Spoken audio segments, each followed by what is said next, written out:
بسم الله الرحمن الرحيم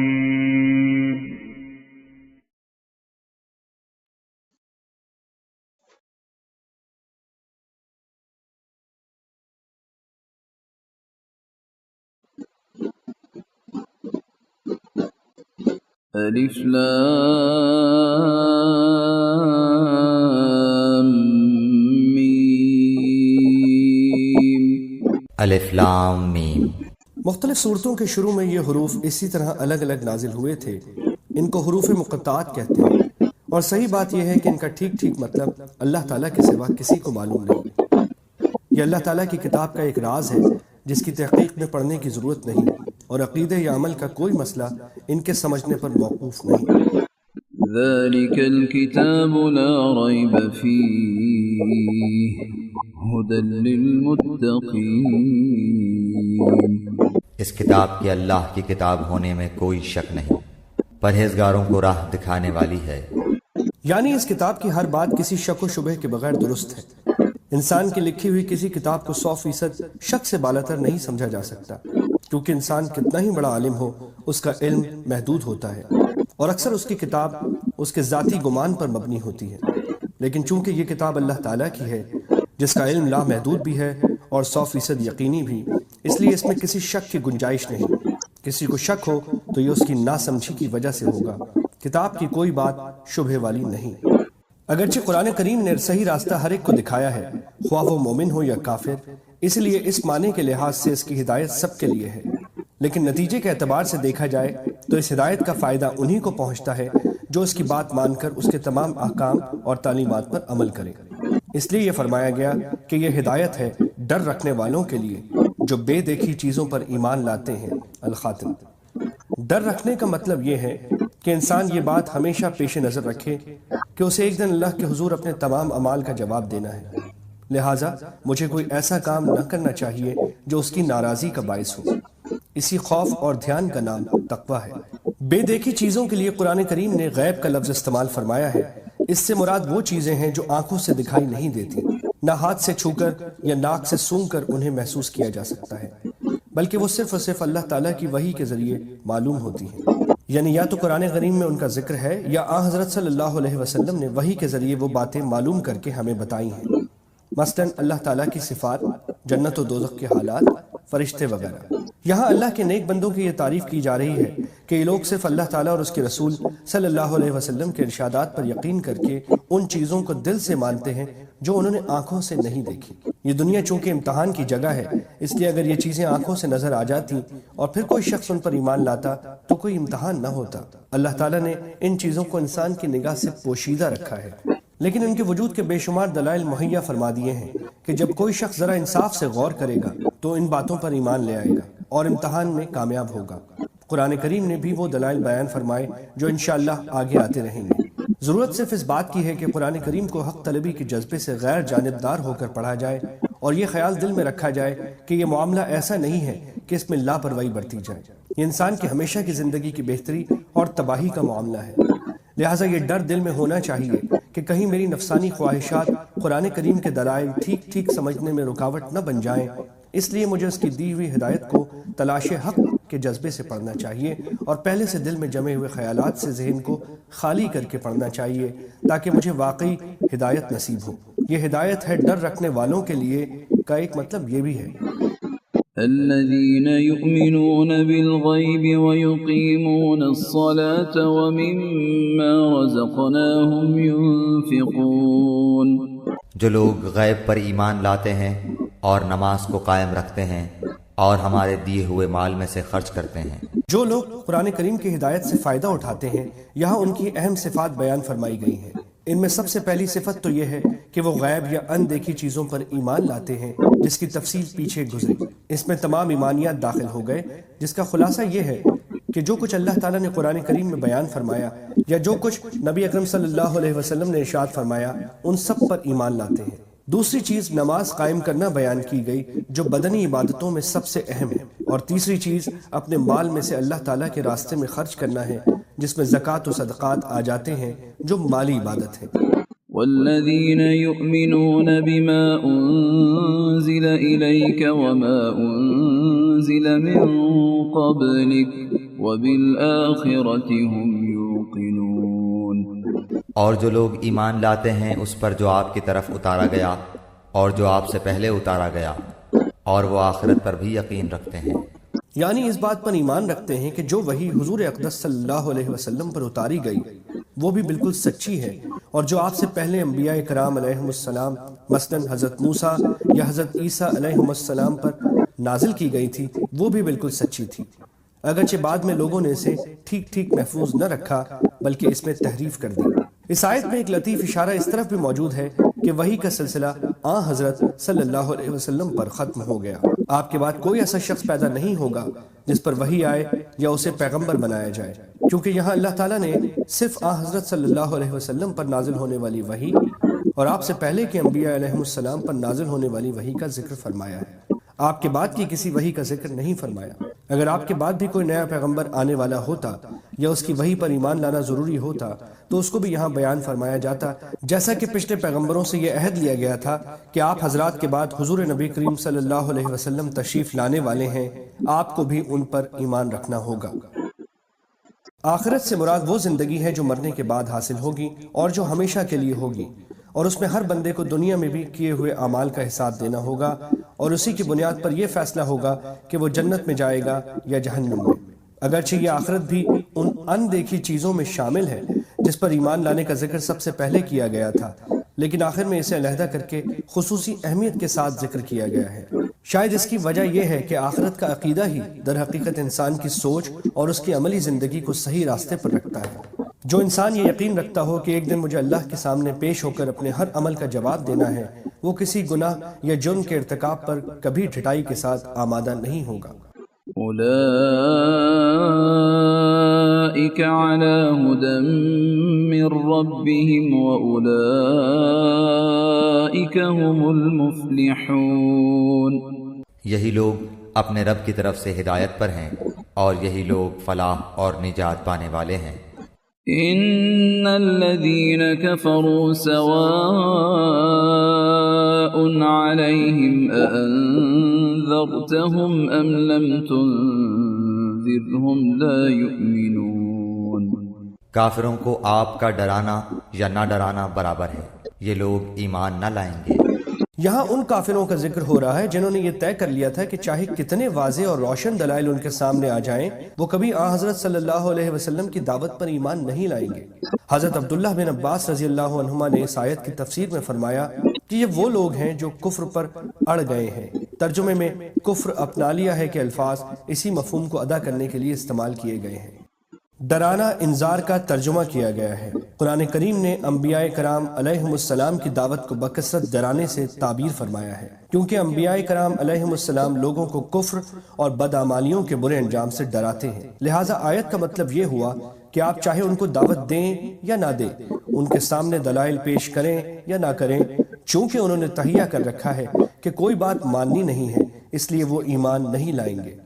ختم اللہ علی قلوبہم وعلی سمعہم وعلی ابصارہم غشاوہ ولہم عذاب عظیم۔ اللہ تعالیٰ نے ان کے دلوں پر اور ان کے کانوں پر مہر کر دی ہے اور ان کی آنکھوں پر پردہ ہے اور ان کے لیے بڑا عذاب ہے۔ اس آیت میں یہ واضح فرمایا گیا ہے کہ ضد اور ہٹ دھرمی بڑی خطرناک چیز ہے۔ اگر کوئی شخص ناواقفیت یا غفلت وغیرہ کی وجہ سے کسی غلطی کا ارتکاب کرے تو اس کی اصلاح کی امید ہو سکتی ہے، لیکن جو شخص غلطی پر اڑ جائے اور یہ تہیہ کر لے کہ کسی بھی حالت میں بات نہیں ماننی تو اس کی ضد کا آخری انجام یہ ہوتا ہے کہ اللہ تعالیٰ کی طرف سے اس کے دل پر مہر لگا دی جاتی ہے، جس کے بعد اس سے حق کو قبول کرنے کی صلاحیت ہی ختم ہو جاتی ہے۔ اللہ تعالیٰ اس حالت سے محفوظ رکھے۔ لہٰذا اس پر یہ شبہ نہیں ہونا چاہیے کہ جب خود اللہ تعالیٰ نے ان کے دل پر مہر لگا دی تو وہ معذور ہو گئے، اس لیے کہ یہ مہر لگانا خود انہی کی ضد اور یہ تہیہ کرنے کا نتیجہ ہے کہ حق بات نہیں ماننی۔ وَمِنَ النَّاسِ مَن يَقُولُ آمَنَّا بِاللَّهِ وَبِالْيَوْمِ الْآخِرِ وَمَا هُمْ بِمُؤْمِنِينَ۔ بعض لوگ کہتے ہیں کہ ہم اللہ تعالیٰ پر اور قیامت کے دن پر ایمان رکھتے ہیں، لیکن در حقیقت وہ ایمان والے نہیں ہیں۔